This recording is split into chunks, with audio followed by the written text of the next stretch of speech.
Bonsoir, cher public sur Zoom et chers amis dans la salle, bonsoir et bienvenue. Et j'ai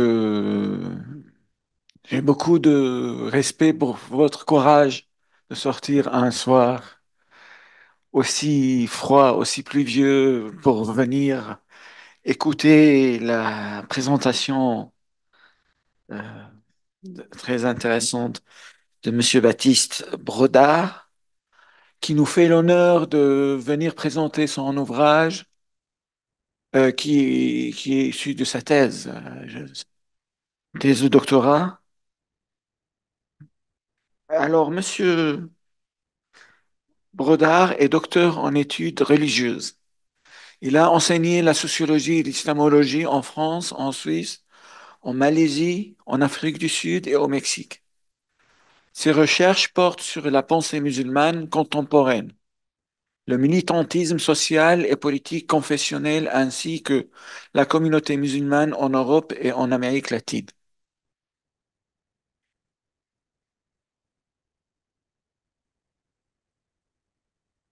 Le, la présentation va tourner autour du thème qui fait le titre de l'ouvrage, qui est l'action sociale musulmane en Europe.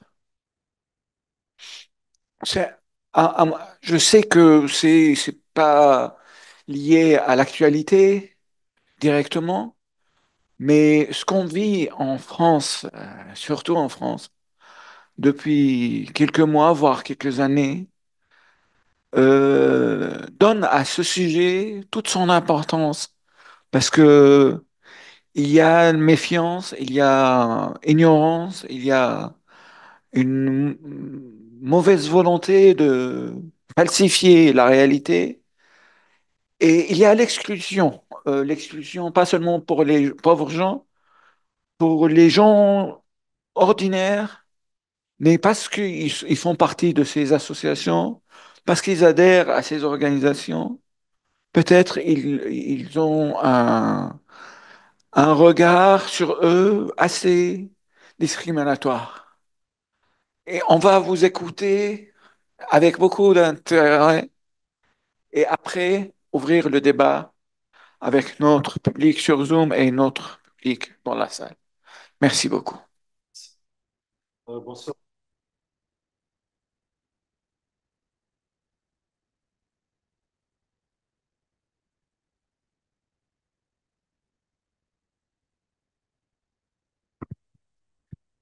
Donc, merci aussi aux personnes présentes en ligne et bien sûr les personnes présentes avec nous ce soir. J'ai le plaisir aussi d'avoir accepté cette invitation du CAREP. Je vous remercie pour votre introduction et pour votre amabilité, pour votre accueil. Je suis très content d'être là parmi vous ce soir pour discuter de cet ouvrage qui est effectivement issu d'une thèse de doctorat.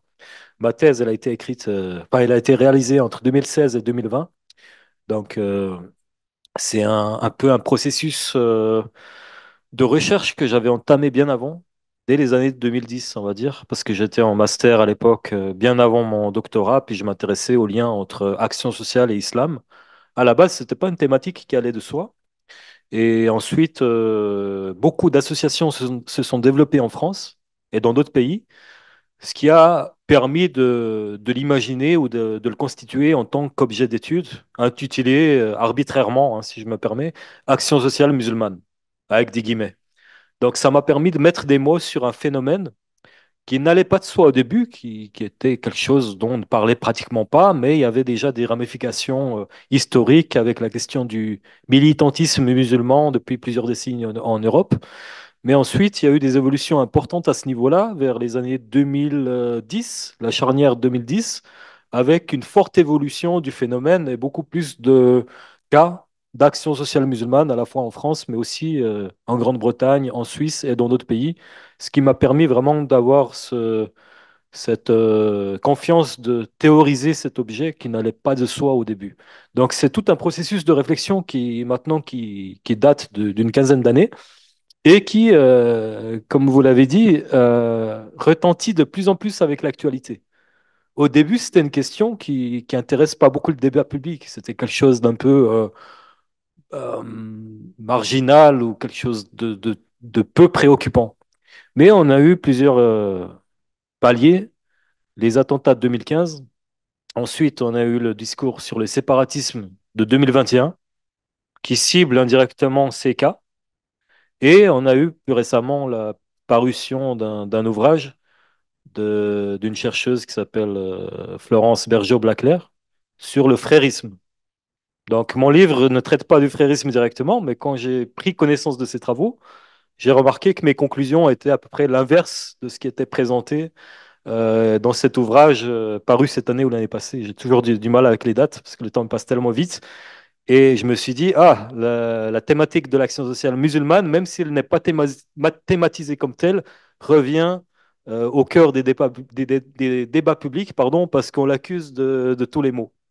On l'accuse d'être des instruments à la solde d'agendas islamistes cachés, etc. Donc, je voulais préciser ça d'emblée dans l'introduction, que ce travail, c'était en amont de ces débats, c'était auparavant, avant que l'objet fasse preuve, enfin, pardon, avant que la thématique fasse l'objet d'une suspicion. Au début, quand j'ai travaillé sur la question, ça intéressait pratiquement aucun milieu proche des sciences politiques. C'était vraiment une question plus anthropologique, de travail social, de sociologie. Et peu à peu, avec l'évolution du contexte, on voit qu'aujourd'hui, c'est une thématique très sensible, très importante.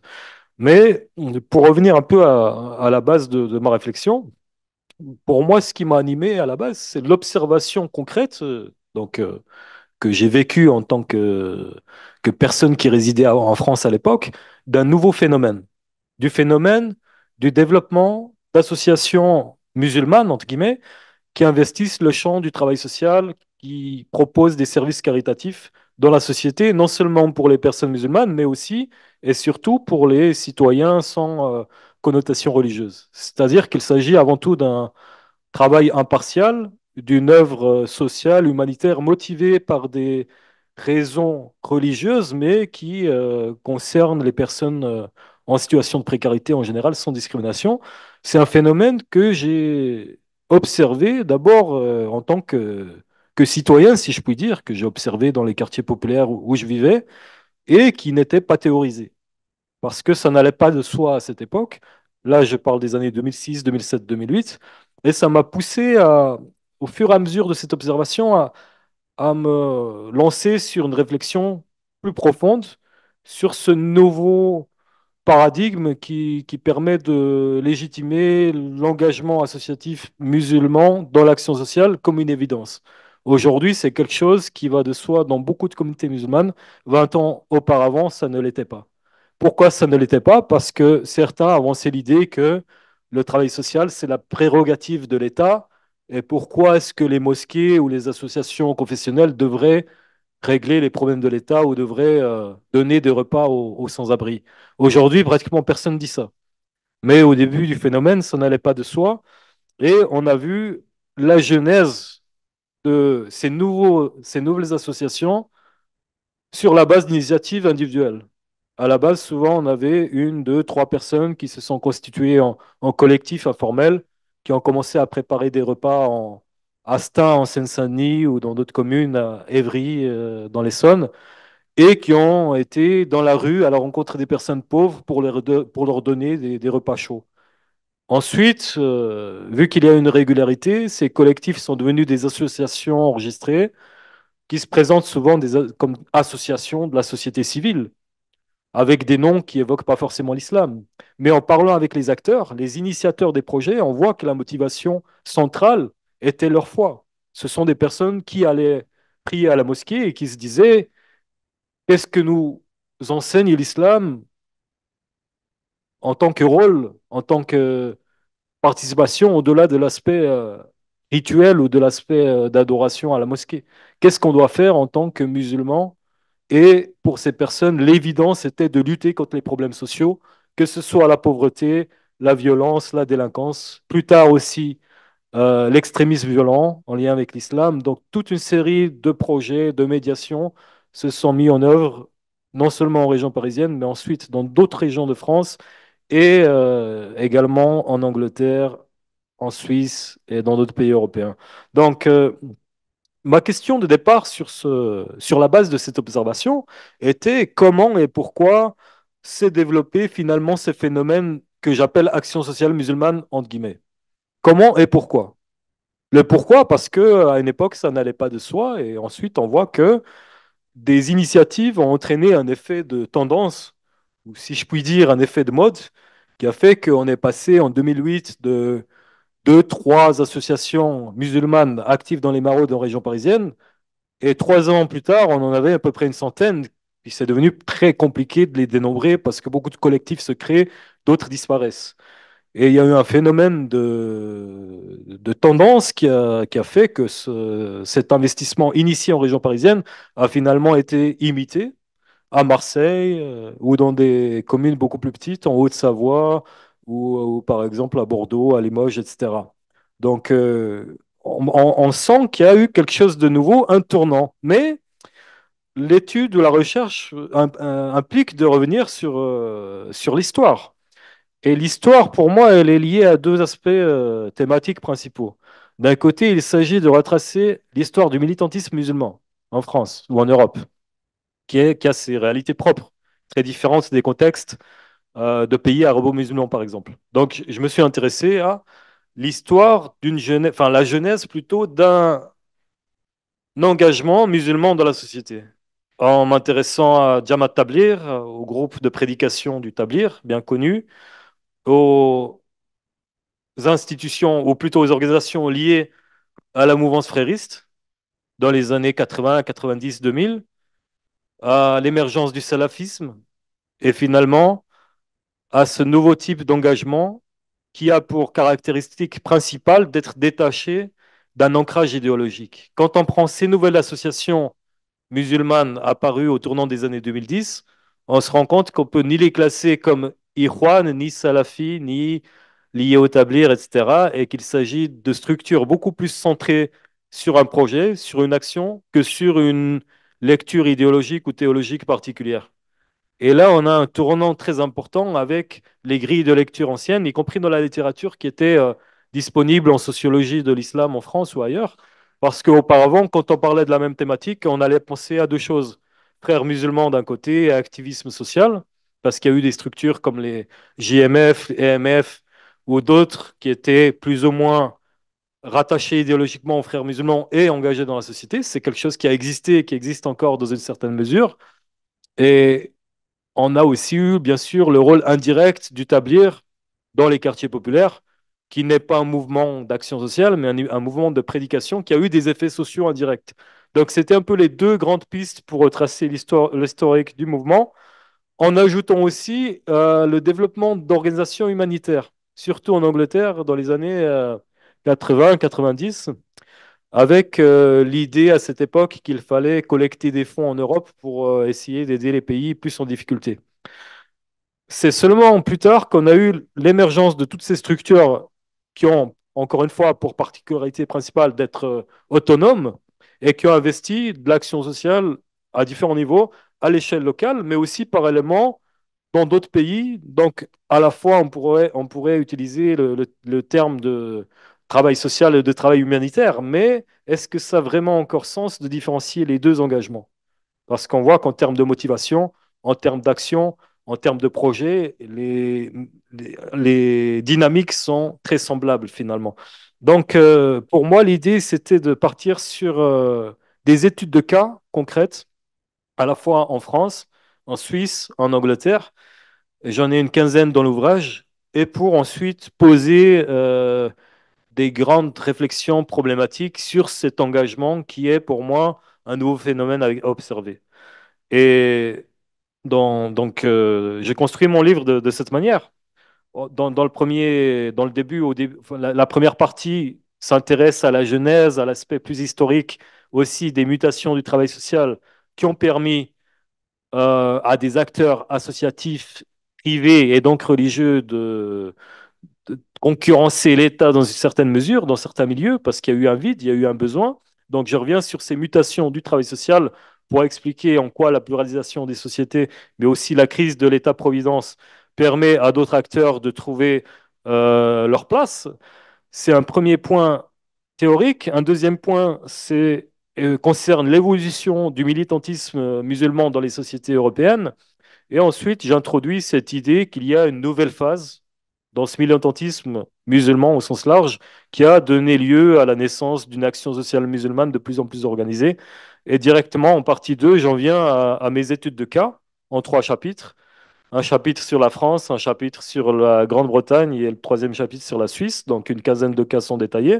Et en troisième partie, je m'intéresse à développer des grands axes problématiques théoriques qui intéressent les polémiques actuelles, entre autres, indirectement, mais aussi comme grande question principale, par exemple, au début, je l'ai posée, je vais la lire pour pas me contredire moi-même, bien que c'est bien moi qui ai écrit l'ouvrage, mais je veux utiliser les termes exacts, entre contribution au bien commun et intérêt communautaire, parce que c'était un peu les deux. La dichotomie se trouve là quand on parle d'action sociale musulmane dans une société plurielle, finalement, de surcroît laïque. Les critiques, habituellement, viennent du fait que pour faire du bien, pour aider, on n'a pas besoin de se présenter comme musulman. Pourquoi est-ce qu'on met cette étiquette sur des phénomènes d'association de la société civile? Et en fait, une grande question qui émane de cette dichotomie vient du fait, enfin, concerne l'agir pour les musulmans ou l'agir pour tous. Est-ce que ces structures vont offrir des services vraiment universels qui bénéficient à la société en général ou est-ce qu'elles vont privilégier les musulmans? Une question qui est assez épineuse parce qu'on ne peut répondre ni par oui ni par non. En règle générale, on voit que la grande majorité des cas visent la population sans discrimination et toute personne demandeuse va être servie littéralement et symboliquement. C'est-à-dire que pour les repas, on n'a jamais discriminé les musulmans et les non-musulmans. Sur toutes les études de cas que j'ai suivies, c'est des situations qui ne sont jamais posées. Et également pour le soutien scolaire, les antennes qui ont été créées dans certains centres islamiques ou par certaines associations dans des quartiers populaires ont toujours accueilli des élèves, des jeunes musulmans, mais aussi des non-musulmans, sans discriminer les seconds. Et en fait, on est ici dans la déclaration d'une action sociale impartiale de nature universelle. Il y a un bémol parce que certains observateurs vont mettre en avant le fait que concrètement, la grande majorité des bénéficiaires sont de confession musulmane. Donc il y a un paradoxe ici, apparemment, entre les justifications des acteurs qui vont dire qu'ils aident tout le monde et les faits qui montrent que oui, bon, 90% peut-être des personnes présentes sont de confession musulmane. Il y a plusieurs manières de comprendre cette dichotomie. La première est basée sur les réseaux d'affinités, déjà de manière socio-spatiale et géographique, qui fait que une association, par exemple, située dans certains quartiers de Seine-Saint-Denis, va accueillir plus facilement des personnes originaires dont les parents sont originaires du Maghreb ou de l'Afrique subsaharienne et qui sont finalement de confession musulmane parce que ça correspond à la composante sociologique du lieu. Et à part cela, il y a aussi une critique qui a été faite pour les associations musulmanes engagées dans les maraudes à Paris en disant oui, ils vont à Jaurès, La Chapelle et Stalingrad parce que c'est là-bas que se trouvent des musulmans. C'est une critique qui avait été adressée, en tout cas de manière impersonnelle et indirecte, par une paroisse catholique à Paris qui disait que eux, au contraire, agissaient dans le sud parisien, dans des arrondissements plus blancs, entre guillemets, où les gens étaient d'origines diverses, mais où il y avait aussi beaucoup de personnes d'origine européenne et de confession autre que musulmane. Et l'attaque avait surpris les personnes concernées en se disant non, on va à Jaurès, La Chapelle et Stalingrad parce que c'est là où on constate le besoin le plus pressant. Et il y a beaucoup de personnes, par exemple, Roms, qui viennent prendre le repas et on n'a jamais créé de discrimination. Donc, en apparence, il y a des cas où les musulmans seraient surreprésentés, mais la réponse va être le fait d'expliquer cela en mettant en avant la question du besoin. C'est ce que fait aussi le Secours islamique quand il justifie pourquoi beaucoup de projets sont situés en Palestine ou au Soudan ou en Somalie. C'est également l'argument du besoin qui vient. Mais on se rappelle également qu'il y a eu des projets en Haïti ou au Salvador qui ont touché des personnes de confession chrétienne en grande majorité. Donc ici, c'est des choses que j'essaie de creuser dans mon ouvrage sur la base toujours de la preuve du terrain, parce que c'est un travail qui se veut sociologique. Et je me suis aussi intéressé aux motifs de l'engagement qui concernent autant des convictions tant religieuses qu'humanistes, souvent qui s'accordent, qui ne s'opposent pas, mais aussi des motifs plus pragmatiques pour certaines associations qui essayent de trouver, notamment en Angleterre et en Suisse, une situation plus adéquate vis-à-vis des institutions. Et l'investissement dans l'action sociale permet aussi de créer une certaine visibilité et une certaine acceptation. Donc, ce sont des ressorts qui sont venus dans beaucoup de cas. Et à part cela, on voit que même quand il y a une orientation communautaire, comme c'est souvent le cas en Suisse et en Grande-Bretagne, pour des raisons de contextes nationaux très différents du système français, on voit que indirectement, ce sont souvent les autorités qui ont poussé les associations musulmanes à investir une action sociale communautaire. Pourquoi? Parce qu'en Suisse, une association musulmane qui va faire de la médiation pour des familles d'origine albanaise ou maghrébine aura une plus-value apparente parce qu'elle va pouvoir se situer ou se présenter comme une ressource pour l'État parce qu'elle aborde un point très particulier sur lequel l'État n'arrive peut-être pas à travailler. Donc l'État, par ses financements, encourage un tournant qui est communautaire dans l'action sociale de certains groupes. Ce qui est assez paradoxal parce que parfois on va reprocher aux structures concernées d'avoir orienté leurs efforts vers leur communauté, entre guillemets. Alors que la demande de l'État et des institutions et des partenaires chrétiens ou laïcs va pousser ces acteurs à investir ces champs pour être reconnus comme des travailleurs sociaux intéressants finalement et de qualité. C'est le même cas de figure qui se pose sur la lutte contre la radicalisation. En Suisse et en Grande-Bretagne, on a demandé aux musulmans collectivement de prendre position contre l'extrémisme violent en poussant certaines associations à offrir des projets pour contrer ou pour faire de la prévention du radicalisme. Et ensuite, vu les budgets et les facilités d'investissement qui ont été ouvertes, certains se sont spécialisés dans cet axe. Mais c'est une réponse à une demande institutionnelle et sociétale, plus qu'à une conviction idéologique des acteurs même. Donc ça, c'est un point aussi développé. Et je ne veux pas faire trop long, mais peut-être je terminerai avant la discussion par le fait d'évoquer cette problématique de suspicion qui pose sur l'action sociale musulmane comme un phénomène qui serait subversif. Ou en d'autres termes, notamment en France, mais aussi ailleurs, on a eu l'idée que les acteurs musulmans qui sont actifs dans la société le feraient avec des agendas cachés à des fins d'hégémonie, d'islamisation, de conquête, de prosélytisme et autres. Ce sont des accusations qui ont été levées autant par certains propos politiques et médiatiques que par certains chercheurs. Et en fait, quand on voit les preuves qui sont avancées, curieusement, elles proviennent toutes de contextes géographiquement et temporellement très éloignés. On convoque par exemple les cas du Hezbollah dans les années 90 au Liban, le cas des Ikhwan, des frères musulmans en Égypte dans la même époque, 80, 90, 2000, pour expliquer ce que font des associations musulmanes de Paris ou de Marseille qui n'ont aucun lien avec ces mouvances. Donc ici, on voit qu'il y a une extrapolation de résultats décontextualisés qui n'ont finalement rien à voir, qui ne peuvent pas amener une quelconque preuve sociologique à ces phénomènes. Donc pour cela, je suis retourné sur le terrain de manière la plus objective possible. En tout cas, on essaie en tant que sociologue d'éliminer ces biais au maximum, c'est-à-dire de partir avec une intention de comprendre simplement les phénomènes et de croiser les sources surtout, en faisant autant d'observations que d'entretiens de différentes formes, pour essayer de comprendre vraiment ce qui se passe sur le terrain. Et ce qui a été relevé dans mes recherches, c'est que j'ai pas une statistique précise parce que je fais du qualitatif, mais je dirais à peu près 90% des cas observés sont complètement indépendants d'organisations musulmanes et de courants idéologiques musulmanes qui les dépassent.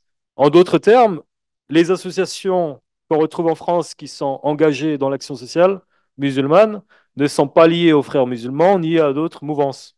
Parfois, il y a certaines qui ont des affinités idéologiques, soit avec certains courants du salafisme, mais ici on parlera plutôt de salafisme sururi, activiste, lié à la sahwa, pour des cas minoritaires. Pour d'autres, il y a des affinités avec l'adal wal ihsan marocain. C'est des cas qui existent, mais les structures restent indépendantes et autonomes, tant en termes organisationnels qu'idéologiques. C'est-à-dire que ce sont les initiateurs, les bénévoles et les acteurs qui font des choix librement, et les fonds viennent exclusivement de dons de personnes sans passer par des organisations. Donc on voit mal, sur cette base, que je développe beaucoup plus dans l'ouvrage, mais je n'ai pas le temps de le détailler ici, comment ceci pourrait être un moyen utilisé pour un agenda qui les dépasserait, qui serait concerté, qui serait organisé, parce que cela n'existe tout simplement pas en France et dans les autres pays occidentaux non plus, à moins exception que je n'ai jamais rencontré. Il y a aussi un autre élément de preuve intéressant, mais qui va de soi pour les personnes qui connaissent un peu ce terrain-là, et que les musulmans euh, qui ont des vues subversives ou qui ont une défiance vis-à-vis de l'État ou vis-à-vis du système sont ceux qui se sont justement abstenus de s'engager dans l'action sociale. Les groupes musulmans qui se sont engagés dans l'action sociale et humanitaire, dans le contexte européen, sont ceux qui ont une vision la plus inclusive possible de la société parce qu'ils estiment que leur rôle de croyant est de contribuer à la société en général. Et les rares groupes ou les groupes plus minoritaires qui ont des visions plus subversives ou sectaires sont ceux justement qui disaient que l'action sociale n'est pas un axe d'engagement. On se rappelle à une certaine époque en région parisienne qu'il y avait un fort courant dit salafi madkhali, comme on pourrait l'appeler comme ça, on peut discuter des termes, mais qui justement condamnait ces formes d'engagement associatif dans le caritatif, parce que pour eux, il n'y avait pas de sens à contribuer à une société impie. Donc l'idée était soit la réclusion dans des univers propres, où on ne s'intéresse pas aux affaires de la société, soit la logique de la hijra, c'est-à-dire de l'émigration hors de France, et il n'y avait pas d'intérêt pour ces groupes particuliers d'aller aider des personnes défavorisées. Donc, c'est aussi des éléments que je développe avec plus de détails. Peut-être qu'on peut discuter dans les questions. J'ai une dernière partie qui concerne plutôt des réflexions sur le lien entre action sociale, action politique, mais aussi sur les manières théologiques d'envisager le rôle caritatif, social et humanitaire dans l'islam qui ont traversé les motivations et les réflexions de certains acteurs de ces associations. Mais peut-être le plus intéressant est de laisser du temps, je pense, pour les questions, commentaires et observations. Merci beaucoup. Merci beaucoup et je vais profiter que j'ai le micro pour poser mes questions. Euh, j'ai pas lu malheureusement encore le livre. Je le lirai avec grand intérêt. Mais non.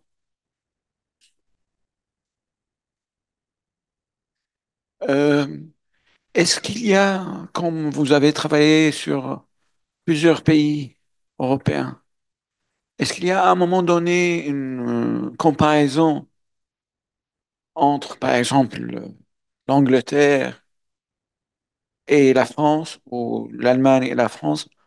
Parce que, comme vous avez bien mentionné, la chercheuse qui a écrit son livre sur le frérisme, elle a considéré, par exemple, que le Carême, c'est un lieu de frérisme. Euh, et, et aussi, dès le moment où vous critiquez ces conclusions hâtives, vous êtes ou bien wokiste ou islamo-gauchiste, parce que le frérisme s'est dépassé, ou antisémite, parce que là, ça va bien avec la mode. Et je crois que c'est propre à la France. Je crois, mais je n'ai pas fait une analyse approfondie. Qu'en dites-vous là-dessus? Merci beaucoup. C'est une question capitale et très préoccupante qui montre aussi l'évolution historique récente des rapports des institutions publiques même, mais surtout de certaines voies politiques et médiatiques aux populations musulmanes en France et qui marque qu'il y a un fort tournant. C'est pour ça que j'ai commencé à parler de ces trois dates, en tout cas de ces deux dates, pardon, 2015 et 2021, qui a impacté aussi les associations musulmanes actives dans la sphère publique. Avant 2015, c'était la période de la plupart de mes observations qui ont commencé vers 2008, 2010, 2012. Les associations musulmanes bénéficiaient d'une indifférence. Quand elles allaient à Jaurès ou à Barbès pour parler de Paris, mais dans d'autres endroits aussi, elles offraient leurs repas. Parfois, il y en a qui donnaient des cours d'arabe. Ça s'est fait avec, au cœur de la précarité. En public, il y avait vraiment une sorte d'autonomie, de liberté et d'absence d'inquiétude par rapport à leurs fonctions, parce que les institutions, y compris la police qui était parfois présente, exprimaient une indifférence totale sur ce phénomène. Ce n'était pas quelque chose qui attirait leur attention. Ça ne les intéressait pas non plus, donc ça n'a pas été un investissement salué. Mais à partir de 2015, il y a une suspicion grandissante qui a fait que beaucoup de structures complètement innocentes ont commencé à avoir peur pour leurs actions. Elles ont commencé à craindre des répercussions.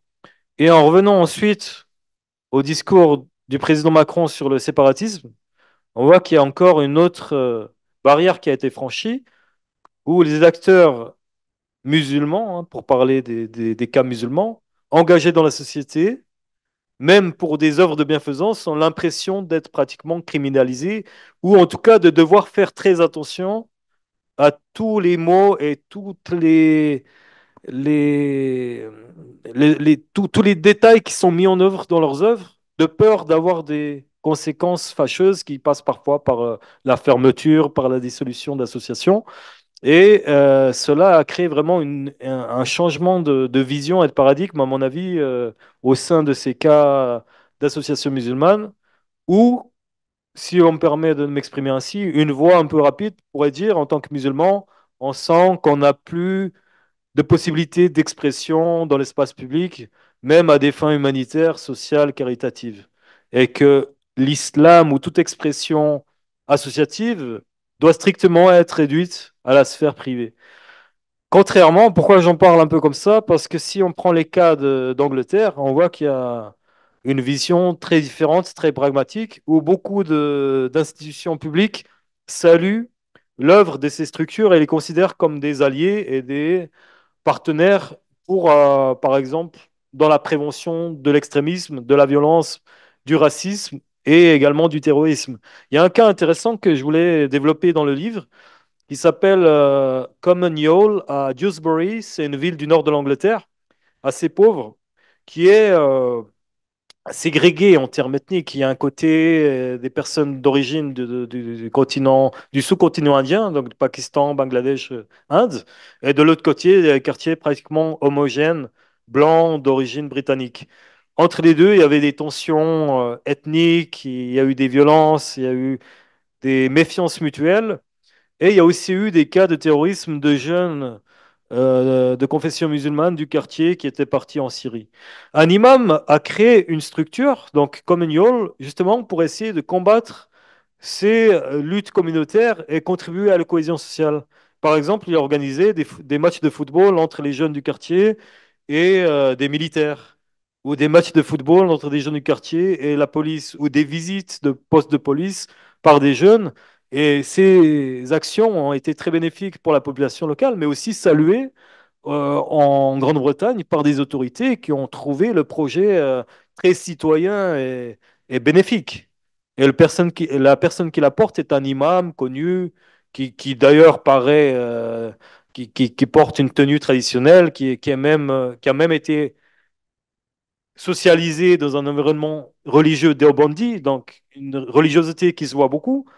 Et il était salué pour son rôle de médiateur et de bâtisseur de ponts entre communautés. Et ces cas-là, en France, on ne pourrait pas les imaginer à notre époque, tellement le côté musulman ranime des inquiétudes et freinent malheureusement des initiatives qui sont salutaires et qui sont très importantes pour le vivre ensemble et la cohésion sociale. Et je pense qu'effectivement, il y a une exception française qui est assez forte. En tout cas, c'est comme ça qu'elle est perçue dans beaucoup de pays dans lesquels on peut voyager, qui parle aussi des inquiétudes des communautés musulmanes à cette époque, qui autant sont animées par des envies de contribuer de manière positive à la société, mais qui se sentent très vite stigmatisés, surtout ceux qui sont perçus comme des activistes. Quand bien même ces activistes veulent simplement faire du travail social. Donc je pense effectivement qu'il y a des différences nationales très, très importantes. En tout cas, on risque pas d'avoir un ou une mère musulman ou musulmane à Paris comme les Londoniens ont élu un maire musulman. Euh, je me rappelle que le secours islamique, quand ils ont décidé d'aller en Syrie, ils ont été presque condamnés ou on leur a on les a accusés de vouloir soutenir les groupes islamiques par. En même temps, les Britanniques aussi, il y a des secours islamiques ou l'équivalent en Angleterre qui ont envoyé des médecins. J'ai observé durant 6 mois la presse britannique qui, qui parlait de cette action. Il parlait de l'action même. Il parlait pas de ce qu'il aurait pu être ou ce qu'ils auraient pu imaginer qu'elle doit l'être ou rien sur sur l'islam, rien sur la dimension religieuse de ces associations. Il disait que le docteur Mohammed El, pakistanais, il est allé en Syrie, il a opéré 20 enfants. En même temps, en France, durant les mêmes 6 mois, c'était des questions sur les relations ambiguës entre Secours islamique et les groupes militaires islamistes en Syrie. On oubliait complètement la dimension humanitaire, on se focalisait sur la dimension imaginée, politique ou religieuse. Oui, c'est aussi un des points problématiques dans les ouvrages qu'on citait avant de certains chercheurs en France, où on est plus au niveau de la calomnie, parce que l'accusation sans preuve renvoie à cette problématique, que de l'analyse scientifique. On est en train de coller des étiquettes sur beaucoup de monde. Vous parliez avant, je n'avais pas répondu à ce point-là, mais ça me revient, sur le fait d'être taxé de frériste. Et aujourd'hui, frériste, demain veut dire terroriste, parce qu'il y a le lien qui est fait de plus en plus sur des personnes qui n'ont rien à voir idéologiquement ou organisationnellement avec la mouvance des frères musulmans et qui sont, pour certains, et c'est ironique, qui sont des opposants aux frères musulmans. Je ne veux pas le citer, mais je connais un imam personnellement qui était très connu, très public en France, qui a été justement taxé de frères musulmans par ces pseudo-chercheurs et qui, toute sa vie, a combattu idéologiquement les frères musulmans sans être, tout en les respectant en tant que personne, mais idéologiquement, il était plutôt dans, ou théologiquement plutôt, il était plus dans le bord opposé, dans une approche complètement différente, ce qui ne l'a pas empêché d'être taxé de la sorte. Donc, ça devient très ironique parce que ce sont finalement des termes qu'on met sur les personnes très facilement pour les discréditer comme beaucoup d'artifices qui sont utilisés dans le vocabulaire aujourd'hui, quand on veut discréditer quelqu'un sans argument, c'est plus facile de le considérer comme partisan d'un bord soi-disant problématique.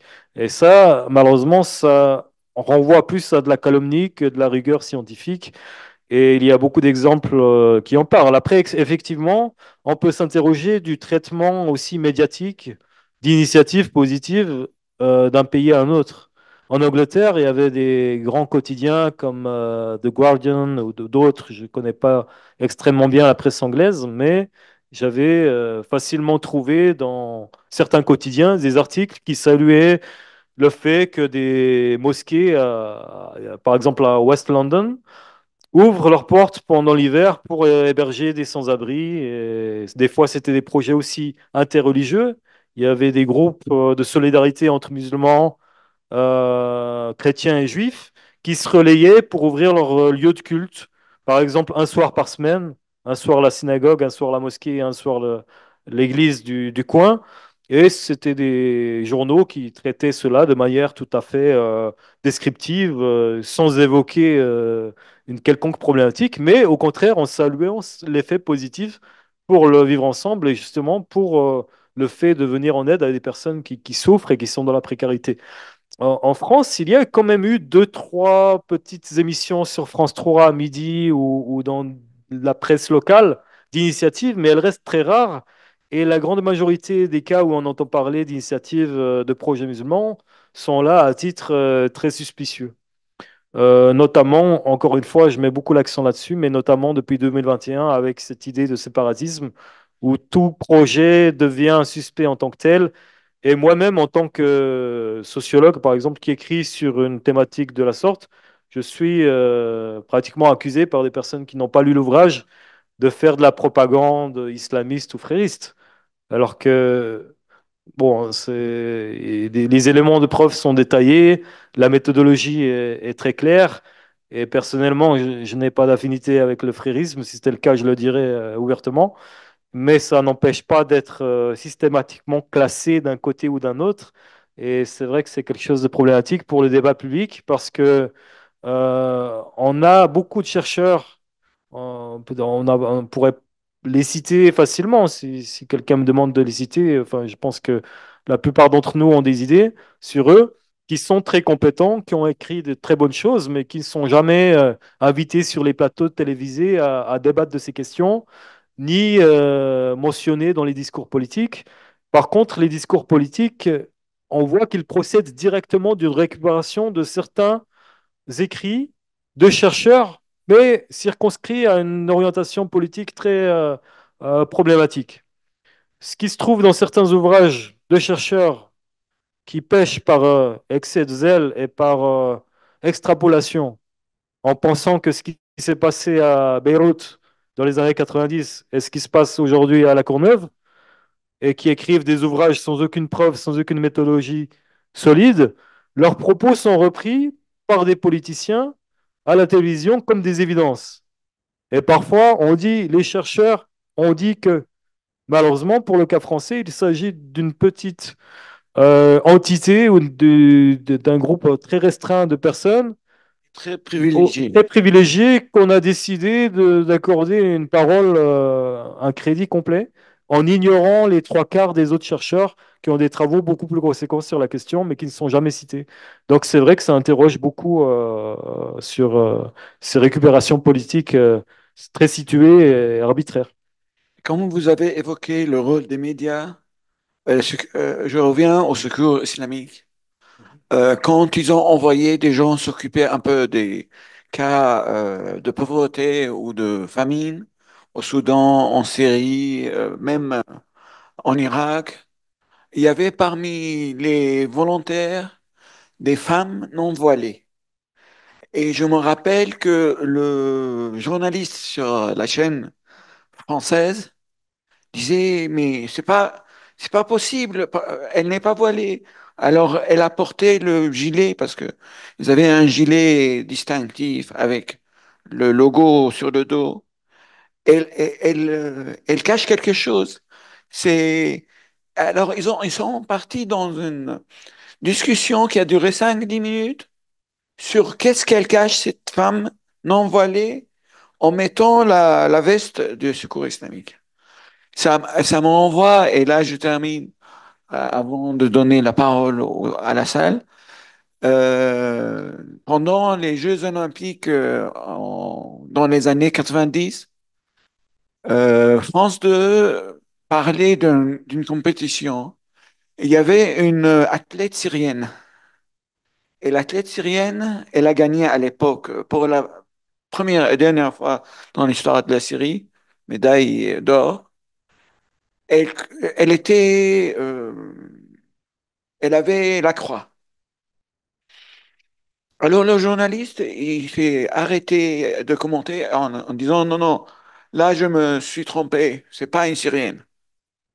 Et son collègue lui dit pourquoi? Il lui dit mais elle a la croix. Il dit, ah oui, elle a la croix, alors c'est pas une Syrienne. Mais c'est le niveau qui n'a pas du tout amélioré. Au contraire, maintenant, avec les chaînes d'infos continues, ça baisse, ça chute libre. Oui, c'est un très bon exemple qui montre le côté aberrant de la situation et qui montre l'ignorance extrême de certains exemples. Doublé à cela une propagande politique volontaire. On a un conflit en Palestine, enfin un conflit, une guerre contre la Palestine, mais qui remonte à beaucoup d'anecdotes et d'années, où on a une sorte de surenchère à essayer d'opposer dans l'opinion publique occidentale les chrétiens, les musulmans, ou les occidentaux contre les musulmans. Et les chrétiens palestiniens ou arabes sont pratiquement invisibilisés, parce que ça va déranger le narratif si on remarque qu'il y a des chrétiens à Gaza. Et ça dérange le narratif si on se rappelle qu'il y a des chrétiens à Bethléem, ce qui pourtant va de soi. Et en fait, ce sont des cas qui sont pratiquement invisibilisés jusqu'à ce que certains imaginent qu'on ne peut pas être syrien et chrétien, comme l'exemple le montre. Mais je pense qu'au-delà d'ignorance, il y a aussi une volonté d'agir dans ce sens et de cacher certaines informations. Malheureusement, c'est des comportements qu'on voit beaucoup. Et les personnes qui osent parler de ces questions seront très vite victimes de diffamation, de calomnie et écarté de la réflexion en étant taxé d'antisémite, comme on l'a dit en introduction. Ce sont des choses aujourd'hui qui sont plus compliquées à évoquer, à discuter, et surtout dans le traitement des conflits au Moyen-Orient en général, où on a toujours un peu l'impression d'opposer musulmans et chrétiens, en niant le fait qu'énormément de chrétiens sont arabes, que le côté religieux et aussi l'histoire que j'aime à rappeler avec le rôle de Omar ibn Khattab dans la prise de Quds à Jérusalem. C'est une histoire, même si certains vont avancer qu'il n'y a pas de preuve historique, mais je rétorquerai que même si cela n'a pas d'importance dans le sens que ça fait partie d'un récit collectif et d'une croyance au bien fondé de la décision de Omar ibn Khattab d'avoir protégé les lieux saints chrétiens, qui a permis à 1400 ans d'histoire à peu près, où les chrétiens ont gardé une liberté de culte et leurs lieux de culte en Palestine sont des événements très connus, mais très négligés par la presse. Et parfois, si vous allez dans des milieux occidentaux un peu ignorants de la culture arabe, ignorants de certains pays, si vous racontez ce genre d'anecdote, on va vous regarder comme si vous êtes un menteur, parce qu'ils n'ont jamais entendu quelque chose de la sorte. Ou pour certains, de dire qu'il y a des chrétiens à Gaza, c'est improbable, impensable. Et je pense qu'au niveau, au-delà de l'ignorance, il y a quelque chose qui est alimenté pour empêcher certaines personnes de comprendre des réalités plus profondes à des conflits, parce que le simple fait de comprendre certaines choses désamorcerait les conflits, ou en tout cas la solidarité que certains peuvent apporter aux parties concernées. Donc ici, on a une obligation d'information, mais tout est lié parce que ça rappelle aussi ce genre de travaux où peu importe l'élément de preuve que vous avez, il y a des personnes sans connaissance qui vont vous expliquer ce qui est, ce qui se passe, ce qu'est l'action sociale musulmane. Moi, souvent, par exemple, quand on m'invite à faire des présentations sur mon ouvrage, il y a quelqu'un dans la salle qui va m'expliquer ce que font des associations musulmanes engagées dans l'action sociale, peut-être à Aubervilliers, peut-être à Corbeil-Essonnes. Et quand on leur demande si elles ont déjà été dans ces communes, elles n'ont pas les mis les pieds, y compris peut-être en France. Mais elles savent très bien ce qui se passe. Et je pense que ça fait partie de la problématique où on a besoin d'insister en tant que chercheur sur la méthodologie qui est cohérente, les éléments de preuve, avant de débattre. Parce que sinon, finalement, ça devient un discours, un dialogue de sourds où les personnes vont nous traiter de tous les noms à des fins politiquement orientées et sans consistance. Mais on est vraiment dans cet effort et je pense, bon, j'ai pas de solution à ces mots, mais ça m'a fait penser à ces différentes situations. Pendant la Coupe du Monde qui s'était organisée au Qatar, Une chaîne française interrogeait son correspondant à Doha sur la ville. Alors, c'était en direct. Il a répondu, il a dit, la ville est très intéressante, très jolie, mais il y a beaucoup de mosquées. Et c'est tout. Alors, il y a des questions?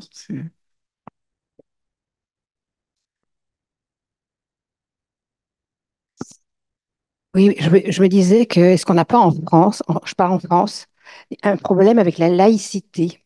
On nous balance tout le temps la laïcité, la laïcité. Je pense par exemple à des cas, l'affaire Babylou, je ne sais pas si vous avez suivi, dans une crèche, sous prétexte que l'État met de l'argent dans une école, un organisme, etc.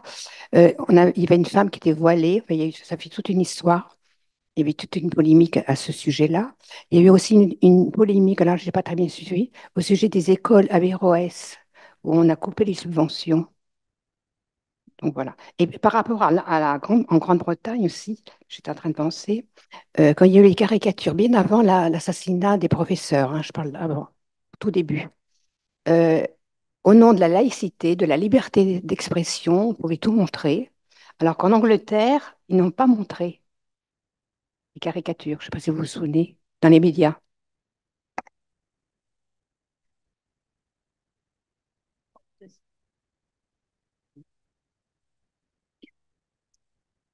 Merci. Justement, pour rebondir sur la question qui vient de poser, justement, sur la question du financement, vous, dans les études de cas que vous avez réalisées, c'est quoi la proportion d'associations qui recevaient des fonds à la fois de l'étranger et des subventions publiques? Et justement, est-ce que ces associations elles sont conscientes du fait qu'il faut obtenir une indépendance financière vis-à-vis de l'État et des pouvoirs publics en général pour pouvoir, à minima, utiliser un référentiel islamique ou en tout cas avoir une identité qui leur est, enfin, qu'ils maîtrisent. Voilà.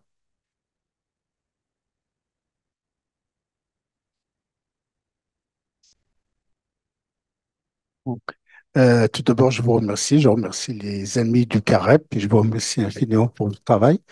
J'ai quelques questions. Est-ce que vous avez travaillé aussi sur parce que je n'ai pas encore lu les livres, sur les associations musulmanes ou de culture musulmane, mais laïques, qui sont en France et qui font un travail énorme, que ce soit sur le conseil juridique, le travail de l'assistante sociale, les aides, les sans-papiers, etc.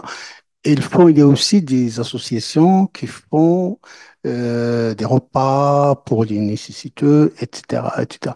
Enfin, moi, je connais des associations comme AMF, Association des Marocains en France, qui a été créée au début des années 60 par un certain Mehdi Boumbarka.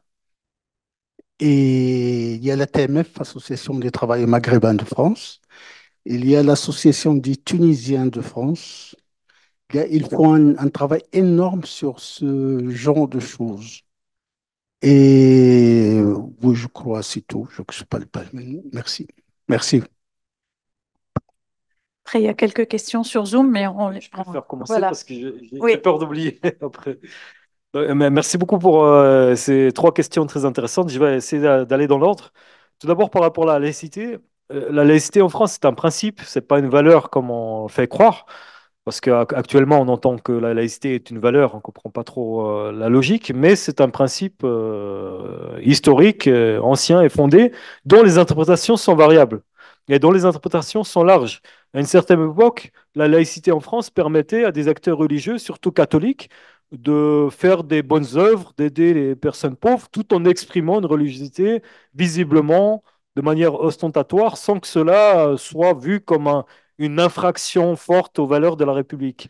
Et quand on met le mot laïcité en avant, souvent, il y a une manipulation idéologique qui va mettre un mot fort sur une interprétation très limitative. Et c'est pour ça que certains parlent de laïcisme pour mettre en évidence cette déformation d'un principe qui, à la base, est très propice au vivre ensemble, à la cohésion sociale et à la liberté religieuse. D'ailleurs, c'était pensé surtout par la liberté religieuse. Donc, je pense qu'il y a beaucoup à travailler à ce sujet. Mais par rapport aux caricatures, par rapport je lie vos questions à deux autres aspects. Les caricatures, en Angleterre, il y a un cas intéressant dans l'association que j'avais décrite auparavant, qui s'appelle Commonweal. Il y avait des jeunes qui ont été voir l'imam dans le local associatif en disant que les caricatures les avaient heurtés et qu'ils allaient prendre des réactions. Et en fait, ils étaient extrêmement énervés. Quand l'imam leur a demandé qu'est-ce qu'ils voulaient faire, ils ont dit on va aller au commissariat et mettre le feu. L'imam, au lieu de leur dire, de leur tenir un propos moralisateur, a dit écoutez, on va faire une réunion et puis on prend toutes les idées, puis à la fin on vote ou à la fin on se met d'accord sur ce qu'on fait. Donc il va au tableau, option 1, mettre le feu. Et en fait, le fait qu'il a eu cette approche a permis après d'avoir une deuxième option, troisième option, écrire une lettre aux médias, écrire une lettre à la mairie. Et finalement, elle a dit, mais qu'est-ce que ça va nous amener de faire cette réaction violente finalement. Et tous les jeunes étaient d'accord à la fin pour écrire un courrier. Ils ont été reçus par la mairie et il n'y a pas eu de violence. J'ai trouvé cette approche très inspirante et très intéressante.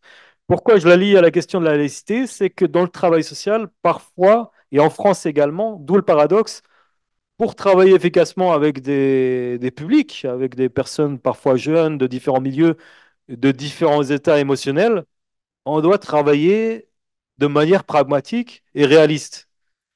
Et la France a aussi bien compris ça. Quand je dis la France, je parle des institutions publiques, parce qu'il y a 3 ans, je crois, je ne sais plus la date exacte, 2022, et ils ont organisé un colloque intitulé Les spiritualités et les religions dans le travail social.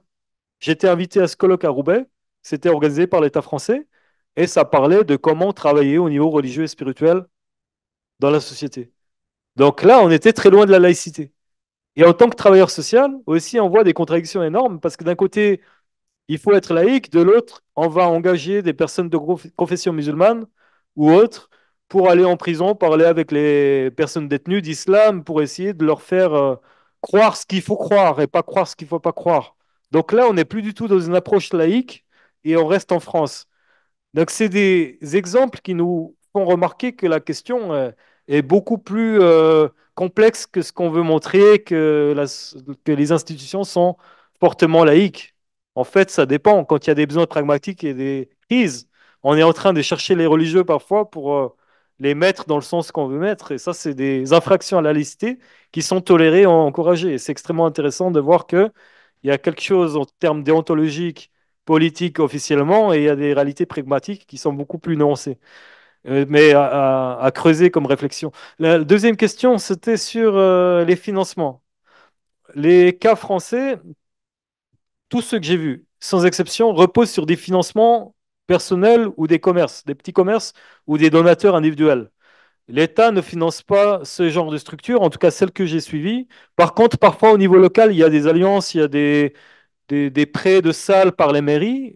Ça dépend de la sensibilité politique des mairies en question. Ça dépend des réalités sociologiques des villes. Donc, il peut y avoir des sortes d'alliances et de projets communs, mais de matière très restreinte, parce que le budget de toutes ces associations repose sur des dons de personnes, qu'elles soient musulmanes ou non, mais en tout cas, ce sont des citoyens, parfois des petits commerces en France. Parfois, par contre, euh, par rapport à votre question, il y a une forte tendance de ces structures à montrer patte blanche, à montrer sur leur site internet et dans leurs publications et dans leur communication qu'elles sont impartiales, universalistes, qu'elles aident toute personne sans discrimination.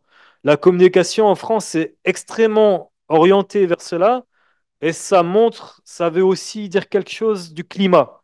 Parce que si on se sent obligé de faire autant de publications et d'insistantes sur cet aspect-là, ça veut dire qu'on se sent déjà pas très légitime vu la pression qui est exercée sur tout type d'engagement à connotation religieuse. Donc c'est quand même quelque chose d'intéressant à observer parce que contrairement à cela, en Suisse, beaucoup d'associations sont financées par des fonds publics, en tout cas partiellement, parfois 50%, parfois c'est 80%, voire 100%, mais pour des missions spécifiques, pour du travail social qui concerne la médiation interculturelle ou la lutte contre la radicalisation, etc.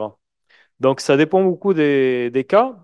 Et pour votre question, j'ai, surtout pour une raison méthodologique, j'ai dû commencer par délimiter mes cas avec des critères. Et dans mes critères, il s'agissait de structures dont les acteurs et les fondateurs revendiquent un lien explicite à l'islam. C'est-à-dire que pour moi, par rapport à ces critères, une association de travailleurs tunisiens, j'invente un cas comme ça, serait pas considérée comme musulmane, quand bien même les acteurs sont de confession musulmane.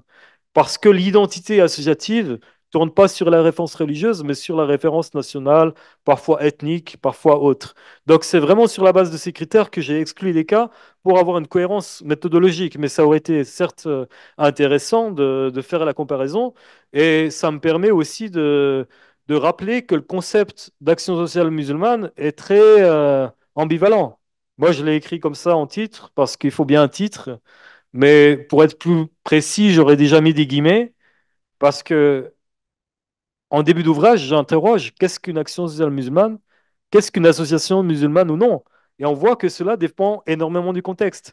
On prend la ville d'Annemasse à la frontière genevoise, mais en France, dans le 74, il y avait des structures qui, à une époque donnée, au début des années 2000, quand il y avait un peu une violence urbaine assez prégnante, qu'il y avait des émeutes, etc., il y avait des associations de jeunes qui se sont constituées pour faire de la prévention, pour lutter contre la violence.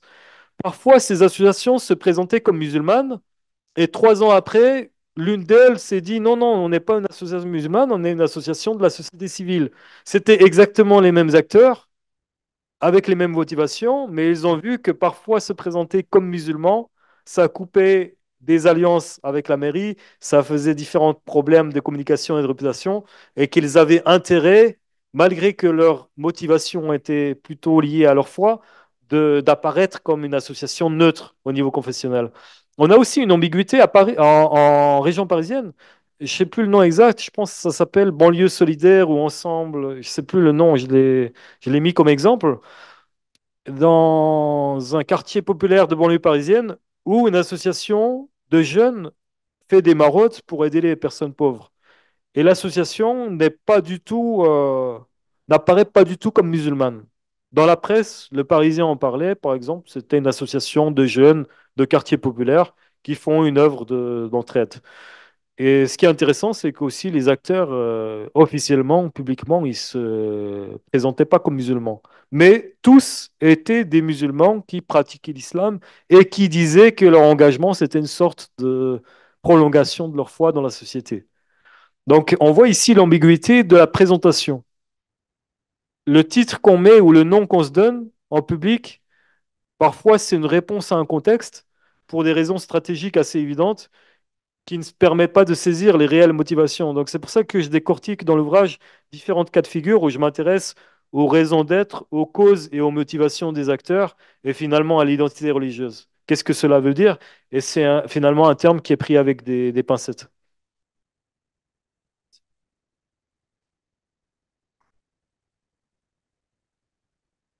Alors, on a 3 questions sur Zoom. Première question par une personne anonyme. Beaucoup d'associations humanitaires musulmanes et mosquées sont victimes de clôtures de comptes bancaires arbitraires. Avez-vous relevé ces incidents? Et y a-t-il des solutions alternatives? La deuxième question, c'est de Lydia Ali. Le gouvernement français s'apprête de publier un rapport sur l'action des frères musulmans en France. D'après les médias, la publication est prévue en automne. D'après vous, c'est quoi l'intérêt du rapport et est-ce qu'il entraînera des conséquences sur l'action sociale musulmane? Le cas échéant, l'État peut-il combler le vide qu'entraînera la suppression de certaines associations? Alors, il y a encore 3 autres questions. Vous voulez... Donc, vous voulez répondre à ces deux et puis... OK. Donc, la première question, c'est sur les clôtures de comptes bancaires. Deuxième question sur ce rapport du gouvernement français. Troisième question de Noureddin Belhout. Selon vos recherches, qu'en est-il des recherches sociologiques, anthropologiques dans les universités françaises concernant le travail social, humanitaire, caritatif des composantes citoyennes croyantes, chrétiens et musulmans? Question de Abdelkader Slimani. Ne voyez-vous pas, monsieur, que tout ce qui se passe comme conflit au niveau des différents espaces vitaux dans un contexte d'islamophobie revient à l'émancipation de l'islam, et cela à une vitesse remarquable, surtout au niveau de personnes intellectuelles et scientifiques. Et la dernière question de Anonyme. J'ai connu les associations musulmanes en France en 2004 après l'interdiction du port du voile dans les lycées. À ce moment-là, c'était des associations qui ont permis à des jeunes filles et des adolescentes de s'instruire tout en gardant leurs convictions en les inscrivant au CNED. Les associations musulmanes répondent parfois au vide institutionnel ou à ces incohérences. Comment valoriser ces actions dans un contexte français où la conception de la laïcité est très problématique? Merci. Donc, merci beaucoup aux personnes en ligne pour ces questions très intéressantes aussi. Je vais essayer de rien oublier, mais bon, il y a beaucoup d'aspects disparates. Tout d'abord, par rapport aux conséquences de clôture de compte ou de fermeture d'association, comme on l'a relevé tout à l'heure, c'est quelque chose de très récent. On le voyait très peu il y a une dizaine d'années en arrière. Il y avait une sorte d'indifférence pour les structures musulmanes qui étaient engagées dans la société. Ça faisait d'ailleurs l'intérêt d'institutions publiques parce qu'on répondait à des besoins en faisant le travail de l'État d'un côté ou le travail de la société civile. Donc c'était plus vu comme quelque chose un peu de... Bon, on les laisse de leur côté.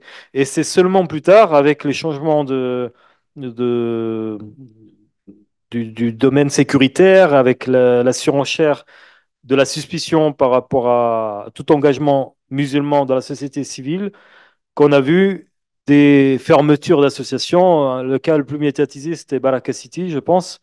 Ensuite, on a aussi d'autres structures dont les comptes ont été fermés, qui doivent essayer de quitter la France pour installer leur siège ailleurs, et d'autres qui sont toujours actives, mais qui sont très prudentes et très inquiètes sur tous les mots qui sont prononcés, sur même le côté communication, le côté reporting à la fin des actions, de peur d'avoir une erreur administrative qui va justifier finalement une fermeture. Je pense qu'il y a une ambiance de peur qui fait que beaucoup de fermetures sont motivées par des raisons officiellement administratives. Mais pour les acteurs concernés, la raison réelle n'est pas cela, c'est juste un prétexte. Elles se sentent sur le viseur, elles se sentent en danger constant et à la moindre erreur, on profite d'invoquer une raison valable pour fermer l'école ou pour ouvrir une enquête, etc. Donc il y a un travail très important à faire au niveau judiciaire à ce niveau-là. Je pense que ça peut passer que par là et par une solidarité aussi communautaire qui est manquante parce que souvent, lorsqu'un des cas est attaqué, il manque d'être appuyé par d'autres structures similaires qui ont peur également. Donc, le climat de peur contribue à une division où chaque projet est finalement soumis à une certaine fragilité, ce qui n'était pas le cas avant. Donc, effectivement, c'est quelque chose de complexe. Moi, personnellement, dans mon livre, j'en ai pas parlé beaucoup parce que la temporalité de l'étude fait que j'ai clôturé le gros de mes recherches en 2018, période qui était quand même bien plus favorable qu'aujourd'hui. Et il y avait beaucoup moins de cas de fermeture et de contraintes administratives qu'aujourd'hui. Donc, ce n'était pas une problématique aussi levée, aussi importante que de nos jours. La deuxième question qui est aussi liée à ces aspects, finalement, sur le rapport sur les frères musulmans commandé par l'État, je ne suis pas au courant de cela, mais on a vu que, pour le citer encore une fois, l'ouvrage sur je ne sais plus l'intitulé, mais les réseaux fréristes a été très repris par les médias et par certains politiciens, et sur la base de l'évidence. C'est un ouvrage qui, soi-disant, apporte des éléments de preuve à des politiques qui seront conduites sur l'argument de la preuve qui est invoquée dans l'ouvrage, mais qui n'en est pas une, parce que sociologiquement, il y a tellement de biais que finalement toutes les conclusions sont caduques, comme l'ont mis en évidence des chercheurs Hawes Seniger et Vincent Gesser en sciences politiques. Des chercheurs qui sont légitimes, qui sont bien connus en France, qui ont écrit des articles, et ce n'est pas les seuls qui l'ont fait, pour discréditer les conclusions de l'ouvrage sur une base sociologique en montrant qu'il n'y a pas de consistance et que les résultats sont faux finalement. Donc, comment faire des politiques sur des résultats faussés? Après, la problématique des frères musulmans, elle dépasse la France et elle est extrêmement complexe. Si on va dans le contexte de pays arabes, on voit que certains régimes considèrent frères musulmans, entre guillemets, comme une organisation terroriste, ce qui implique la fermeture et la criminalisation de toutes les structures affiliées à cela. Mais quand on va vers l'Europe, on est dans une ambiguïté très forte.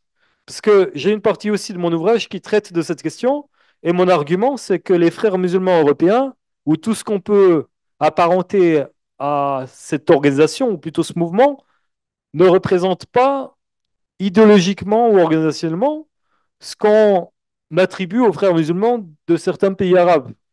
Parce que j'ai des exemples d'ailleurs très clairs et très situés. Il y a, on peut dire, un imam d'origine de Tunisie en Suisse. Il faisait partie de Narda. Il a migré en Suisse. Il a été engagé comme imam. La mosquée est même financée par une organisation liée à la mouvance frériste. Mais au fur et à mesure des années, cet imam a commencé par s'intéresser à la tariqa Tijaniya, au livre de Abu Hamid al-Ghazali. Et finalement, son enseignement a complètement bifurqué vers une direction beaucoup plus traditionnaliste de l'islam, Ash'ari, Maliki, Junaidi, comme on dit, très apolitique. Et on voit que certains le qualifient de frère musulman, ce qu'il n'est pas. Même si dans un parcours de vie, il a eu des contacts avec Narda, il vient d'un milieu qui est proche de la Narda en Tunisie. Et le problème d'étiqueter les gens, ça fait l'économie de leur parcours de vie et de la complexité des évolutions doctrinales, idéologiques, personnelles, théologiques des intéressés.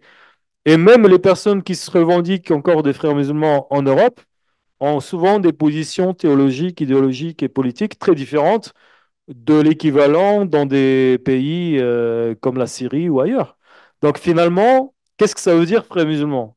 Le danger qu'il y a aujourd'hui politiquement, c'est d'extrapoler ce qu'on va décider dans certains pays arabes où ils sont désignés comme un mouvement terroriste, en disant par conséquent, MDF, c'est aussi frériste, donc c'est aussi terroriste. Par conséquent, le CAIR, hein, c'est CAIR, l'organisation américaine, activiste pour les droits des musulmans. Ah, c'est des frères musulmans aussi, donc terroristes. Et ça va aller très loin parce que ça pourrait englober des centaines et des milliers de musulmans activistes en les qualifiant de la sorte alors qu'ils sont complètement innocents de ce qu'on les accuse à la base si l'accusation vient par exemple Bon, je prends l'exemple d'un pays où je vais pas, je parle de la Syrie volontairement, comme ça j'ai pas de problème dans mes voyages. Mais pour avoir un exemple très concret, ce qui se passe en Syrie politiquement, finalement, va être récupéré et transposé dans des contextes très différents, et on va mettre les mêmes termes sur des phénomènes sociaux complètement différents en criminalisant des gens de plus en plus larges. On a un peu la même chose avec les associations de support à la cause palestinienne qui vont facilement être taxés de fréristes. Et à la fin, comme l'a dit monsieur tout à l'heure, on a la catégorie frériste qui est à peu près collée sur chaque musulman activiste, entre guillemets, qui représente un ensemble toujours plus large de personnes, et ce qui n'a plus aucune logique ni consistance scientifique. Le cas le plus ridicule est le footballeur Benzema, qui avait même été qualifié de frère musulman. Donc ça montre jusqu'où on peut aller en ridicule quand on parle de cela. Mais ce qui est inquiétant, c'est que certains chercheurs qui ne sont pas très honnêtes vont mettre en avant ces catégories. Moi-même, je dois être sûrement qualifié de frère musulman. Et comme beaucoup de personnes, bon, à la fin, on est tous dedans, ce qui ne veut plus rien dire pour la grande majorité d'entre les personnes qui sont accusées. Désolé, j'étais un peu long sur ce point, mais effectivement, on peut imaginer qu'à long terme, s'il n'y a pas de réaction populaire, on pourrait arriver à la criminalisation de structures qui sont affiliées dans ses rapports aux frères musulmans. Donc, si on met l'étiquette frère musulman sur quelqu'un ou sur une structure, elle peut en payer les conséquences alors qu'elle est complètement différentes et étrangères à cette mouvance. Ensuite, par rapport à la question de Nordine Belhout, j'ai oublié, j'écris tellement mal que j'arrive pas plus à lire ce que j'ai écrit. C'était la troisième question. Ah oui, s'il y avait des études sur l'action sociale, caritative, humanitaire dans différentes traditions religieuses, effectivement, ça existe. On a une thèse de doctorat en France sur les maraudes catholiques, donc les maraudes organisées par des associations catholiques. Et ça serait très intéressant, en tout cas pour moi, de comparer ce qui se fait dans différentes traditions. J'en parle un petit peu dans l'ouvrage en émettant l'hypothèse que les pratiques sont très semblables finalement. Quand on prend des pratiques caritatives sociales motivées par l'islam ou motivées par le christianisme ou par des personnes humanistes sans aspiration religieuse, on voit que sur le terrain, il y a des pratiques assez similaires avec bien sûr des différences en termes de motivation et parfois en termes de modalité d'action, mais beaucoup plus de similitudes qu'autre chose. Après, c'est des études qui méritent d'être menées, surtout à un niveau international. Parce qu'une grande question dont on n'a pas eu le temps de traiter est celle du lien entre action sociale et prosélytisme, ou action sociale et prédication, pour utiliser un terme plus positif. Et les liens, pareil, c'est pas quelque chose de noir ou blanc. Il y a toute une série de nuances à amener. Souvent, on va avoir l'impression d'attaquer la légitimité d'un projet en disant est-ce qu'il est prosélyte ou est-ce qu'il fait vraiment de l'action sociale? Et sur le terrain, on voit que beaucoup d'acteurs font du travail social par esprit d'humanité et en même temps, ils ont une motivation secondaire qui disent ah ben en faisant cela, on va peut-être exprimer une image positive de notre foi qui peut-être va inspirer des personnes à nous rejoindre. Et donc, on n'est pas dans une instrumentalisation fréquente ou systématique du social pour le prosélytisme, mais on a parfois les deux qui s'articulent de manière différente. D'un extrême ou à un autre.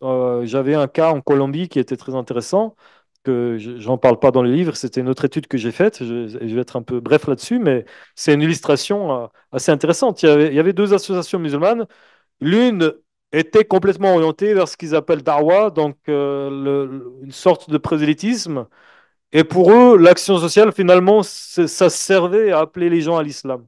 Le but, c'était de donner des repas à des personnes pauvres. Et comme ça, ils nous connaissent, ils viennent à la mosquée, puis ils vont peut-être se convertir. Donc ici, on était vraiment dans un affichage lié à une certaine idéologie où l'action sociale était mise au service de la darwa ou de la prédication. Une autre association musulmane dans une autre ville, donc là on était à Medellín, maintenant on passe à Cali, faisait des maraudes le soir de Noël dans le quartier qu'on appelle les Odias à Cali, des zones de non-droit en plein centre-ville où se réunissent des personnes toxicomanes sans abri. Et ils allaient distribuer des repas. Les gens qui étaient là-bas, qui étaient vraiment en situation difficile, toxicomanes, etc., les remerciaient, ils disaient que Dios les bendiga. Et ils étaient certains que c'était une église, parce qu'ils voyaient les camis. Pour eux, c'était une sorte de soutane d'un groupe évangélique inconnu dans le contexte. Et aucun des musulmans qui servaient ces repas n'a parlé d'islam ni n'a dit qu'il était musulman. Et l'imam, leader du groupe, m'a expliqué, nous on fait ça pour deux raisons uniquement. Par rahma, pour l'humanité, par compassion, parce que c'est des personnes qui ont besoin, donc on les aide comme on peut. Et la deuxième raison, c'est qu'on se rende compte des ni'ma, comment dire ça, des grâces que Dieu nous donne, parce qu'on est très chanceux d'avoir la vie qu'on a finalement. Et il y avait vraiment strictement aucune logique de prédication, donc on voit deux cas de figure différents. Les deux, c'est des associations musulmanes qui font des maraudes, donc c'est intéressant aussi à voir ces nuances. Voilà. Vide institutionnalisé. La dernière question, j'ai pas bien compris. Nous non plus. Merci beaucoup. Je pense que c'est pas vraiment une question, mais il y a une dernière question. Est-ce que le livre, on peut le trouver en Italie? Je pense que les librairies peuvent le commander et le revendre. Après, c'est un prix un peu supérieur. Moi-même, je l'achète chez l'auteur, mais on doit les payer aussi. Je l'achète à prix réduit qui est de 22 euros. Donc, je les revends à 20 euros. Ici, c'est 31 euros en France.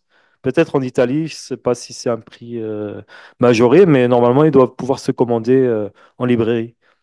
Merci. Question. Euh, Dernière question.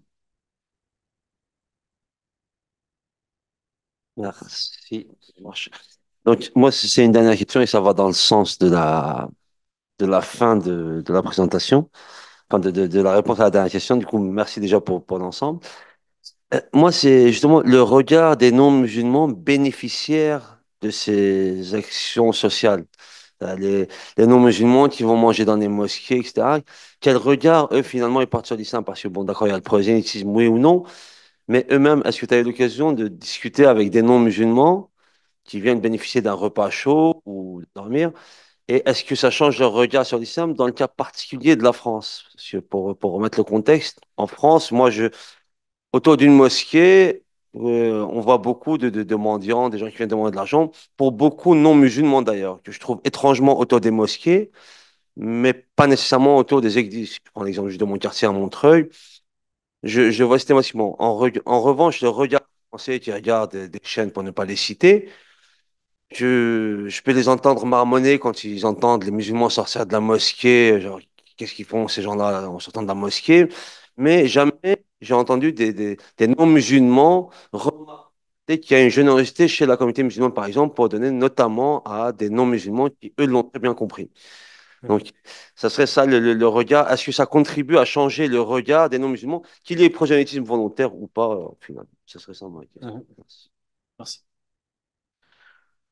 Oui, c'est toujours difficile de donner une réponse générale pour pas généraliser tous les cas, mais on sent dans les milieux touchés par la précarité et les difficultés sociales et économiques une ouverture beaucoup plus grande parce que simplement la personne qui est dans le besoin apprécie d'avoir quelqu'un qui répond à sa demande, surtout quand il y a le geste qui est accompagné par un sourire ou par une parole bienveillante. Donc c'est très apprécié, mais je dirais dans le cas parisien, c'est intéressant à voir parce que quand on se situait, en tout cas aux époques de mon observation, moi j'habite plus en région parisienne actuellement, mais à une époque, je venais beaucoup vers les années 2010-2015 et beaucoup d'associations avaient été créées et actives dans ces années-là. Et quand on se rendait dans le triangle entre Aubervilliers, La Courneuve, Saint-Denis-Stein, et que des personnes précaires, par exemple des Roms ou des personnes d'origine de différents pays qui ne sont certainement pas de confession musulmane, voyaient des personnes musulmanes, il y avait beaucoup cette attitude à essayer de demander, parce qu'elles avaient intériorisé le fait que, ah, les musulmans, c'est eux qui sont actifs ici, en tout cas dans la région en particulier de cette proche banlieue parisienne du Nord, où un lien s'est petit à petit créé à force d'initiatives qui ont été visibles dans l'espace public. Il y a même un truc très anecdotique. On prend un rappeur qui s'appelle Kamel Ancien en 2015. Il a fait un clip. Lui, il est de confession musulmane. Mais il fait pas, dans son rap, il parle pas d'islam directement. Mais il a fait un clip où il mettait en scène des maraudes et où il parlait un peu aussi d'islam et le lien paraissait naturel. C'était une évidence. Et à cette génération aussi, à cette époque donnée, quand on parlait d'islam et de maraude, ah oui, les musulmans, ils aident. Ils vont donner à manger aux gens parce que ça fait partie de leur foi. Et ça devient quelque chose d'intériorisé dans certains milieux. Je dirais pas pour toute la France, bien sûr, non. Mais dans certains milieux, c'est quelque chose, un lien est fait, c'est quelque chose qui est connu. Comme quand on va à Singapour, on sait que dans les temples sikhs, on peut aller manger et que la nourriture sera distribuée à tout le monde. Il y a ces pratiques qui finalement vont influencer la perception qu'ont a les gens, mais surtout dans les milieux populaires. Parce que moi, parfois, j'interviens aussi dans d'autres milieux, dans des universités, avec peut-être des générations plus jeunes aussi, et certains ne comprennent pas du tout ce lien. Et pour moi, bien sûr, j'ai un biais, je suis subjectif. Et ça me choque que des gens ne comprennent pas. Certains me disent pourquoi ils font ça. Pourquoi un musulman va donner à manger à quelqu'un? Et parfois, la personne qui demande ça est de confession musulmane. Mais c'est une histoire de milieu et de génération. Et un jour, j'étais agacé récemment, je leur disais, si vous aviez vécu dans un milieu touché par la pauvreté et les problèmes sociaux, vous n'aurez pas posé la question. Parce qu'il y a des choses qui rendent certains comportements évidents. Quelqu'un qui souffre, qui a froid, si on lui donne un habit, il va être reconnaissant et apprécié en général. Par contre, si on vit dans un monde virtuel très éloigné, on peut peut-être pas saisir la connexion entre les deux. Merci. Merci beaucoup. Baptiste Brodard. Et je vous invite, pour ceux qui sont intéressés à voir le livre, il y a quelques copies ici et vous pouvez les acheter. Et Monsieur Brodard vous dédicacera les livres. Euh, Notre prochain événement, le 28 novembre à 18h30, une conférence intitulée Racisme anti-noir dans les sociétés de l'Afrique du Nord. Et cette conférence, elle aura lieu à l'occasion de l'apparition du numéro 63 de la revue universitaire Tumulte, publié en collaboration avec le CAREP. Les intervenants, c'est Sonia Dayan, Isabelle Ruck, Maha Abdhamid, Shreya Parikh. Je pense que j'ai écorché son nom. Elle m'excusera. Merci beaucoup encore une fois.